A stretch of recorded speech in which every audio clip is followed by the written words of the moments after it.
Hey guys, welcome back to Dylan's Garage here. And in this video, we'll be doing part 2 of my Scott's 1642. So this mower, I just did the last video I did of it. I'm sorry that it ended early and I didn't get to do the whole video. If you didn't check that out, go check that out. But yeah, this is my Scott's 1642 automatic, manufactured by John Deere. Kind of like a, if you ever seen the Saber, John Deere Saber, it's kind of like, it's the same thing. But I was working on this thing yesterday, and I got it running, and I mowed a little bit of grass, so just engaged the blades and disengaged it just to check it out. Everything seemed to work fine, and I pulled it back in here, and I shut it off, and I went to start it back up. Now, keep in mind, I had to change the fuel line out because the first half was leaking. So I had to change out. There's a little bit of gas on the, I'll show you real fast. I'm not going to show you the motor, but there's a little bit of gas right down there and a little bit on the carburetor, which is off right now. Now, the reason why I didn't show you the whole motor is because when I went to fire it back up, since the muffler's blown out, there was a little bit of gas down there.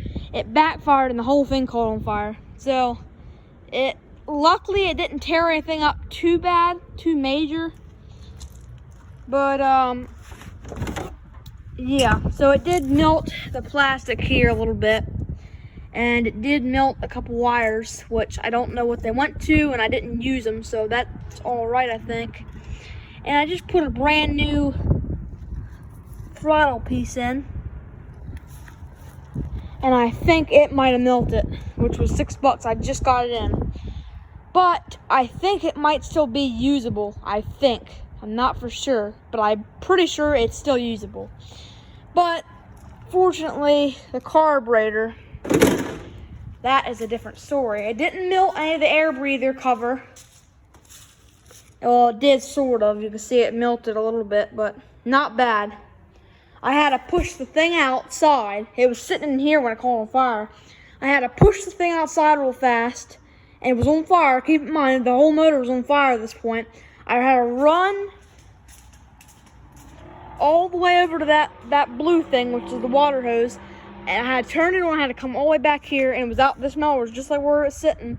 I had to spray the whole thing down, and finally it stopped. So luckily I didn't burn anything up. I did burn up the new fuel line I just put on it. Well, it's not new; it was used, but I gotta get new fuel line for this thing anyway. That hose was slightly leaking too. So, but things happen. You can't do anything about it. You just gotta go with what your mistakes are.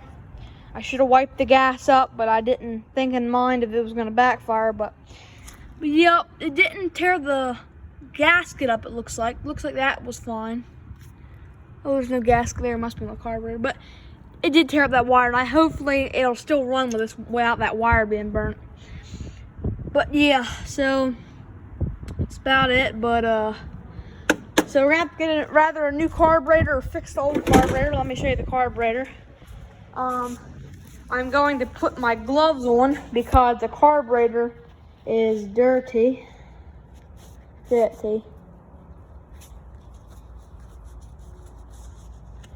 Okay, put my gloves on. So here's the carburetor. See, it melted this wire, which I didn't use that, so melted that wire. And the worst, I could reuse this carburetor, I could have, but the worst thing is it melted the choke thing, which was plastic. So that sucks, but it is what it is. So I might be able to steal it off of a Briggs & Stratton carburetor, but I think they're different, so I don't think it's gonna work, but I can try.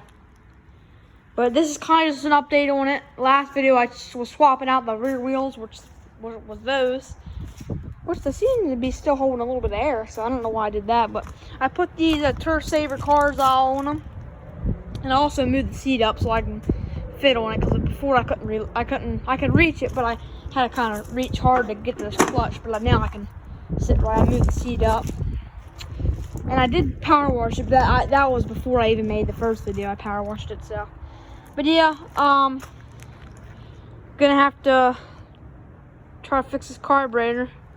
But it's just a little update on this thing. So, won't be really doing anything in this video, but next video we should be seeing this thing driving and maybe mowing. So hopefully that's good. Hopefully that's it. But yeah, just a little update on this thing. It will be going back soon once I fix this carburetor or get a new one. Which the next video will be in probably maybe the tops of 3 or 4 days, maybe 5 days. So another week maybe I'll be able to get part 3 out for you. So stay tuned for the more parts on that one. That one I got in the barn, haven't ran in 10 years. Sorry if there's any wind noise because it's really windy out.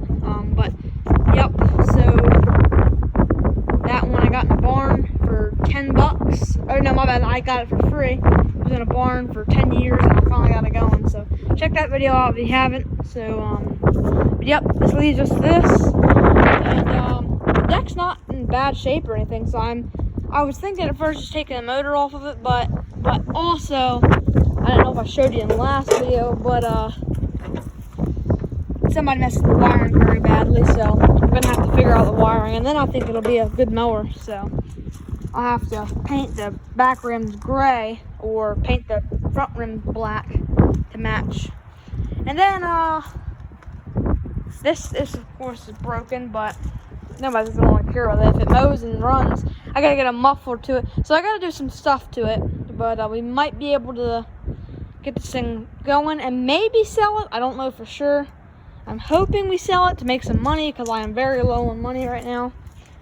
I bought my Blazer with it and spent all my money. So, but yeah, guys, that's gonna be it for this video. So, hope you guys enjoyed this little update video on the Scotts. And stay tuned for part 3, which will be coming in another week or so. So, thank you guys for watching. Later.